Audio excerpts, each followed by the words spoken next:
Good morning, সকলকে স্বাগত আছে আরেকটা ব্লগে। আশা করছি সকলে তোমরা ভালো রয়েছো, আমরা সকলে ভালো রয়েছি। তো মা এখন কাটাকাটি করছে, রান্না বান্না শুরু করে দিয়েছে।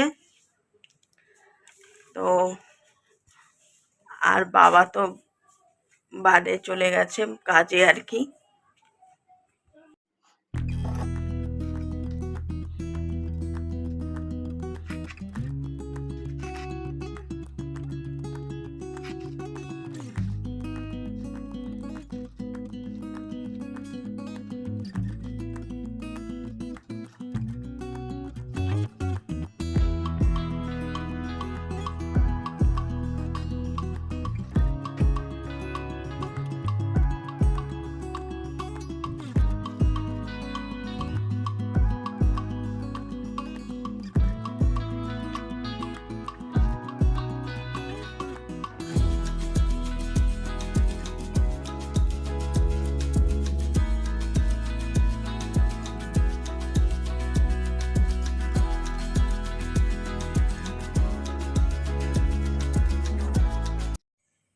তো শুক্তো করার জন্য একটু কাঁকড় কেটে নিলাম, আর এখানে উচ্ছে আর কুমড়ো।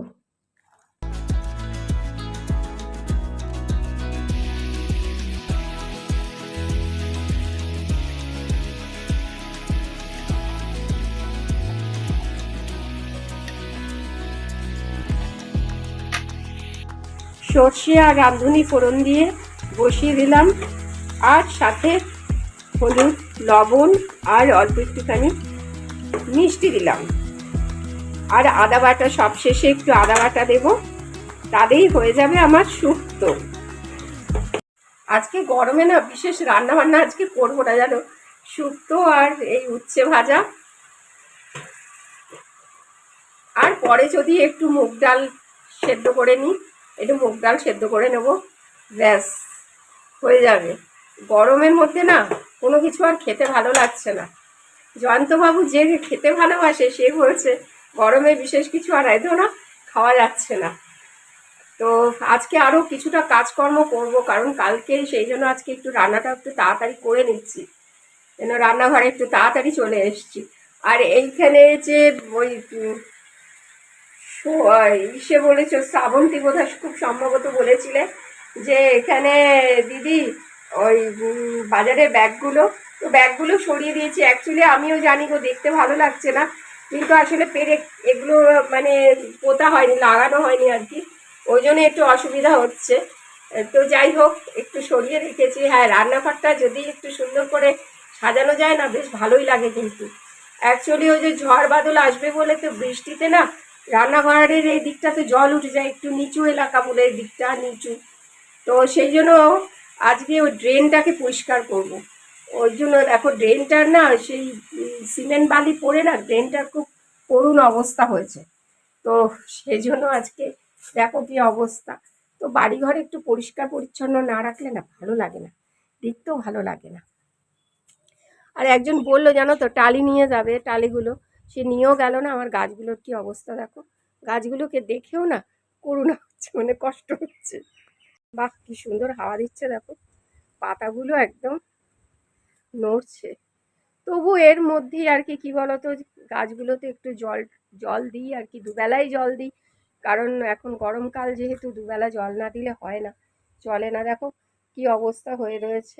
এই যে এখানে সব টালিগুলো রয়েছে সাজানো, এগুলো সব আবার এখানে কিছু ভাঙা অ্যাসবেস্টার রয়েছে, এগুলো আবার সব সরাতে হবে জানো তো।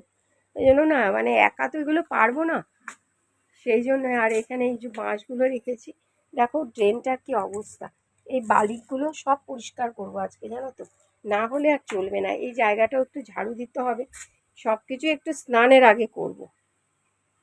ওই জন্য না আজকে সকালবেলা আর স্নান করিনি, অন্যদিন সকাল সকাল স্নান করে নিই, স্নান করে কোনো সময় পুজো দিয়ে নিই, কোনো সময় জয়ন্তবাবু দেয়, আমাদের ঠিক থাকে না, যখন যেরকম পারে। কিন্তু জয়ন্ত সকালবেলা স্নান করে, ও স্নান করে তো আজকে গেছে, কাজে গেছে। তো যাওয়ার সময় তাই বলে গেছে অল্প বিস্তর রান্না করবে, কোনো ঝামেলায় যাবে না।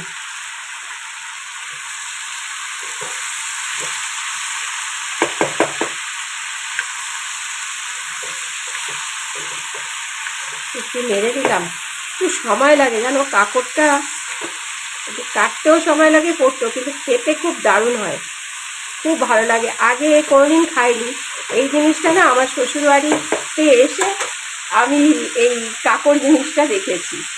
মানে আমার শাশুড়ি কোনো সময় বলতে কাঁকড়, কোনো সময় বলতো শশা, কারণ দেখতে যেহেতু শশার মতো। আর অনেক দিন পরে বোনের সাথে কথা হচ্ছিল, আজকে অনেক গল্প করেছি। তো কদিন ধরেই আর কি আমিও ফোন করছিলাম না, ও করছিল না, কথা হচ্ছিল না। তো আমি বললাম যে একদিন আয়, এসে ঘুরে যা। আসলে ও নানার কাজে একটু ব্যস্ত হয়ে পড়েছে, একটু সবে মিলেই আর কি বলছে দিদি যাব। তো সেই জন্য আমাদের গল্প তো থেকেই যায়, গল্প আর আমাদের ফুরায় না। সকাল সকাল পুজো দেওয়া কমপ্লিট, স্নান টান করে তো ঠাকুরকে সুন্দর করে স্নান করিয়ে ফুল দিয়ে পুজো দেওয়া দিয়ে দিয়েছি। আর ভোগ নিবেদন করেছি লিচু এবং বাতাসা দিয়ে ঠাকুরকে দিয়েছি। একদম সুন্দর করে সাজিয়ে গুছিয়ে আজকে পুজো দিয়েছি।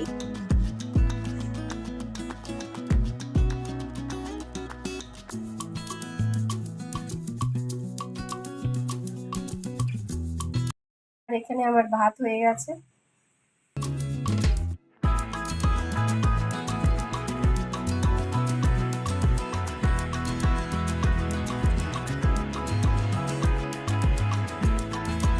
কিরম গরমটা পড়েছে আজকে, আমি তো ভিমড়িই খেয়ে যাচ্ছিলাম, এত গরম, আসতে পারছি না, মানে রোদ একদম বাইরে। যাই হোক, বাড়িতে আসলাম, স্নান করলাম, করে ঘরে বসছিলাম, অনুপমা বললো যে রান্না হয়ে গেছে, চলে আসো খেয়ে নাও। তো আমি খেতে চলে এসেছি, জামা কাপড় তুলে নিয়ে এলো, রোদে চলে যাচ্ছে, এবার থালা দাও। এই তুলে নিয়ে দেখো গুছাচ্ছি, কি হ্যাঁ, করবো। আচ্ছা দাও, এবার খাবারটা দাও, আচ্ছা রাখি, খিদে পেয়ে গেছে। হ্যালো।